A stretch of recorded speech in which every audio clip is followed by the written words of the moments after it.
월요일 보이는 큐티에 오신 여러분 환영하고 축복합니다. 저는 김주현 전도사이고요. 네, 저는 김민환 목사입니다. 여러분 반갑습니다.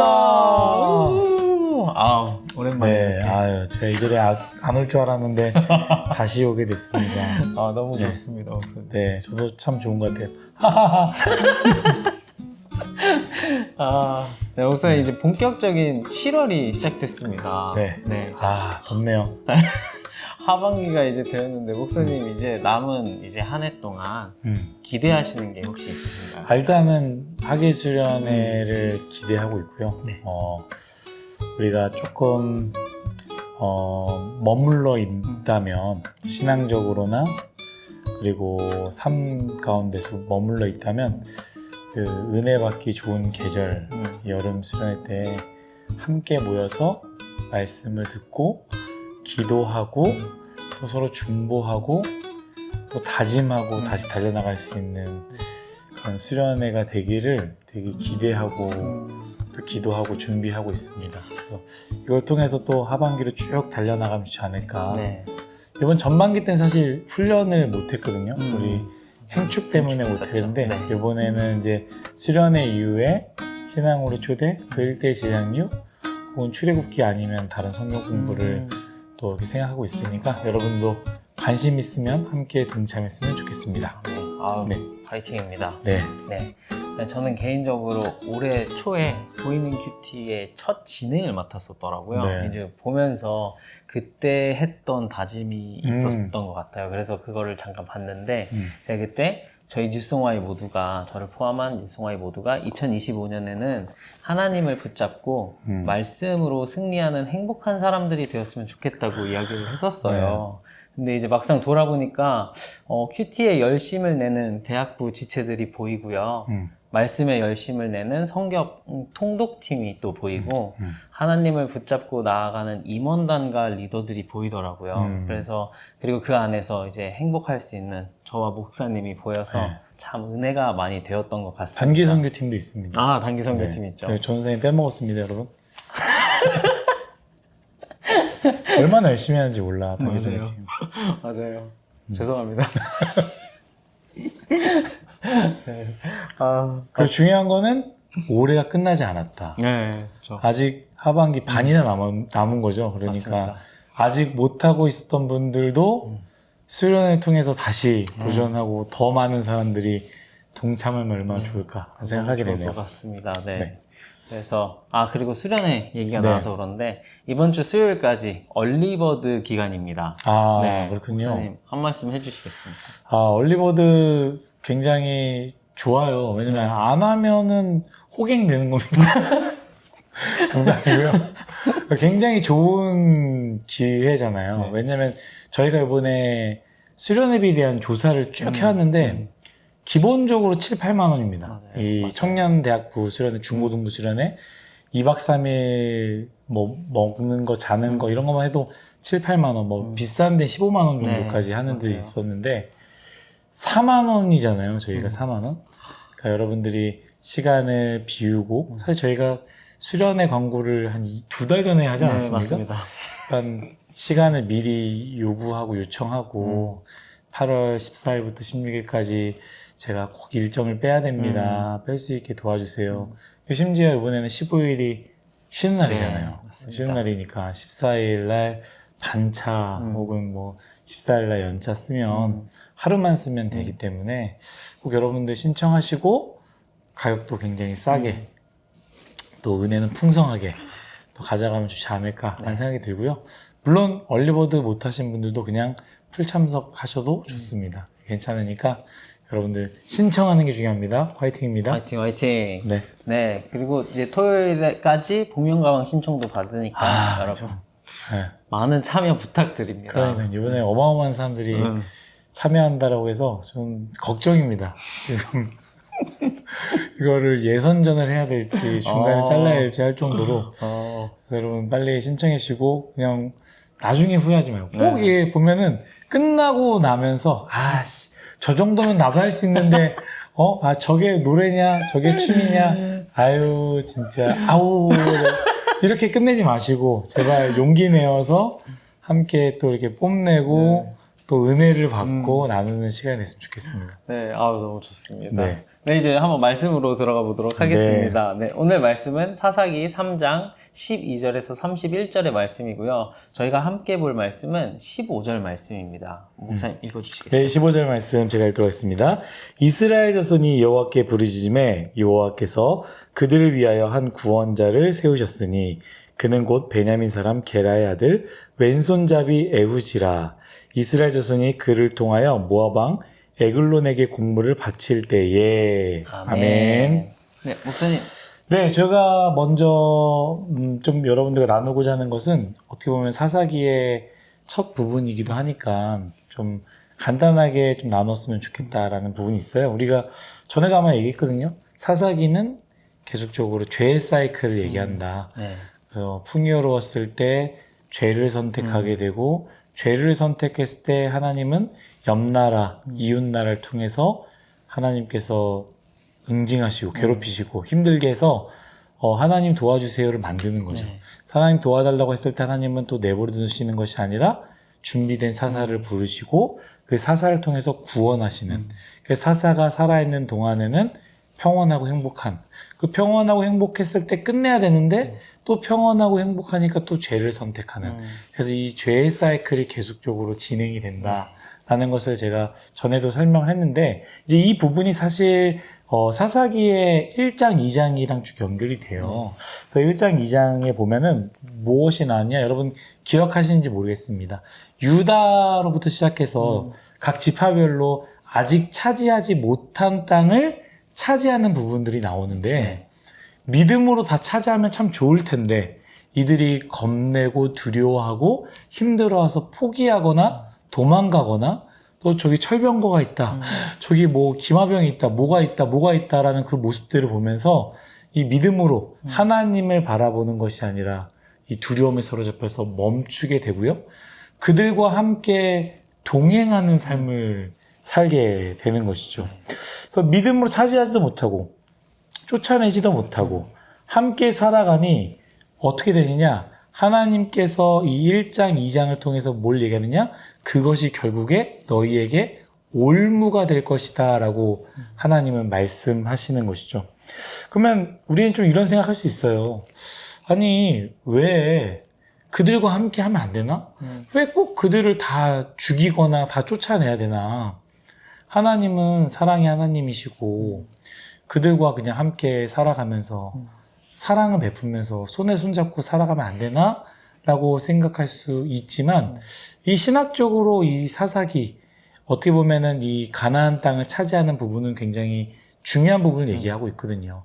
단순히 그 민족 대 민족과의 대결이 아니라 어떻게 보면 이방신과 하나님과의 대결을 보여주는 부분입니다. 그래서 이방 사람들과 함께 산다라는 것은 무엇이냐?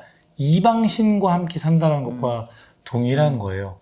결국에 하나님과 이방신과 함께 살아가는 것이 괜찮냐라고 우린 질문할 수 있는 거죠. 그들과 함께 살 수 있습니까? 라는 질문은 하나님과 이방신과 함께 살면 안 됩니까? 라고 물어보는 거나 마찬가지다라는 것이죠. 그래서 여러분 마음 가운데 하나님과 죄와 하나님과 이렇게 함께 살아가는 것이 참 어려운 것이죠. 그래서 이제 말씀을 쭉 보다 보면 이스라엘이 계속적으로 죄를 범하게 되는데 왜 죄를 범하게 됩니까? 그러니까 이방신들을 믿는 이방인들을 쫓아내지 않고 그들과 함께 살다 보니까 그들의 삶의 방식이 자꾸 눈에 들어오는 거죠. 그들의 어떻게 보면은 이스라엘 사람들은 경험해 보지 못했던 이 쾌락적인 삶, 풍요로운 삶, 이런 사람들을 보면서 우리도 이렇게 살면 안 될까? 왜냐면 이 사람들의 이전 삶은 어땠어요? 광야만 엄청 뺑뺑이 돌았잖아. 그렇죠. 광야 이전의 삶은 뭐예요? 애굽에서 맨날 돌 깎고 돌 옮기고 노예처럼 살았다가 그 삶을 벗어나서 가나안 땅 딱 들어와서 가나안 땅 이방인들 보니까 풍요롭게 살고 막 그 성적인 쾌락을 누리면서 사는 모습을 보니 이 이스라엘 사람들 눈이 뒤집혀지는 거죠. 그러면서 하는 게 뭐냐면 이방인들과 결혼하게 되고 이방인들의 신들을 믿게 되고 이게 바로 이 사사기 1장 2장에 말했던 것 너희가 그들을 쫓아내지 못했던 것이 너희의 올무가 되리라. 너의 발목을 잡으리라 라고 말씀하는 내용이 이어지는 것이죠. 그래서 이제 말씀을 보면은 우리가 토요일 주일날 안 봤지만 이스라엘 백성들이 이방인들과 결혼하고 이방 사람들의 신을 믿으면서 죄를 범하게 되고 또 사사를 불러서 그것들을 해결하게 됐는데 이 해결하게 됐을 때 어떻게 되냐? 우리 안에 있는 죄 혹은 그 이방의 신들을 완전하게 제거해야 되는데 그냥 그 어려움 가운데서만 딱 해소가 되니까 아 이제 괜찮다 풍요로워졌다 나는 이제 기도도 안 해도 될 것 같고 이렇게 되면서 다시 또 이방인의 눈이 들어오게 되는 것이죠. 우리가 죄에 넘어지는 것들이 있다면 사실 과감하게 잘라야 되거든요.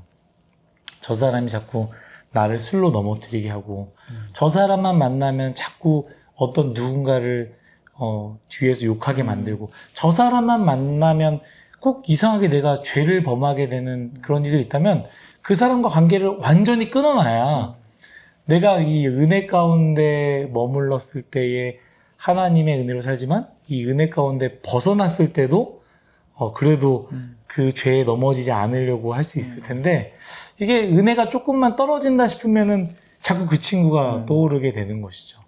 그러니까 그렇게 하지 못했던 이스라엘 백성들에게는 계속적으로 반복이 되는 겁니다. 그래서 오늘 말씀도 마찬가지인 거예요. 이 전의 사사가 분명히 그들을 물리쳤는데 거기서 완전히 이 이방인들을 쫓아내지 못하니 저기 조금만 넘어가면 이방인들의 삶을 보이잖아요.